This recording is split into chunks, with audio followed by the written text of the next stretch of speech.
জামালপুরে অনাবাদি পতিত জমি ও বসতবাড়ির আঙ্গিনায় পারিবারিক পুষ্টিবাগান স্থাপন প্রকল্পের আওতায় কৃষি উপকরণ বিতরণ।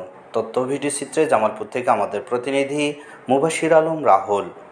অদ্য 10 জুলাই 2024 রোজ বুধবার জামালপুর সদর উপজেলার 15টি ইউনিয়নে 3 মৌসুমে 21 পদের পারিবারিক সবজি পুষ্টি বীজ ও বাগানে পানি দেওয়ার জন্য একটি করে পানির জার এবং বাগানে বেড়া দেওয়ার নেট 250টি কৃষক পরিবারের মাঝে বিতরণ করেন উপজেলা কৃষি অফিসার মোহাম্মদ এমদাদুল হক BCS।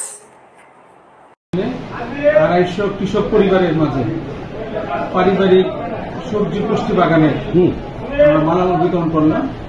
আমাদের মাননীয় প্রধানমন্ত্রী একটা ঘোষণা দিয়েছিলেন করোনার বছরে যে 1 ইঞ্চি প্রতি টাকা যাবে এবং প্রত্যেকটা বাড়িতে আমাদের পারিবারিক সবজি পুষ্টি করে দেওয়ার একটা পরিকল্পনা নিয়ে আগাচ্ছি। আপাতত আমাদের এখানে কৃষি মন্ত্রণালয়ের মাধ্যমে আমাদের একটা প্রকল্প চলমান আছে, অনাবাদি পতিত জমি এবং বাড়ির আঙিনায় পারিবারিক পুষ্টি বাগান প্রকল্প স্থাপন প্রকল্পের আওতায় এখানে আমাদের প্রত্যেকটি ইউনিয়নের লক্ষ্যমাত্রায় 100টা পরিবারে পুষ্টি বাগান করে দেওয়া।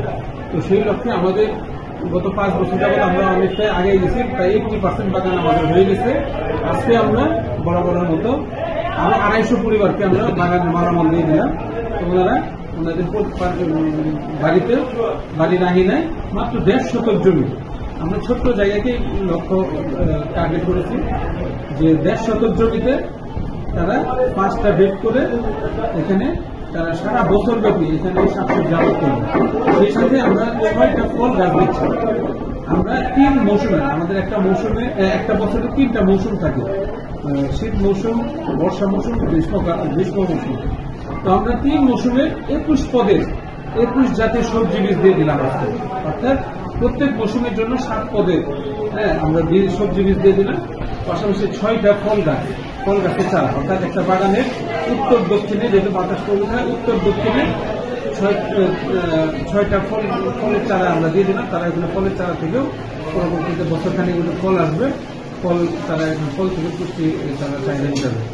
পাশাপাশি একটা বাগানের জন্য বেড়াটা খুব জরুরি, বেড়ার জন্য আমরা একটা নেট দিয়ে দিলাম এবং পানি দেওয়াটাও জরুরি। তো সেই জন্য আমরা একটা পানি দেওয়ার জন্য ঝাঁঝরি দিয়ে দিলাম।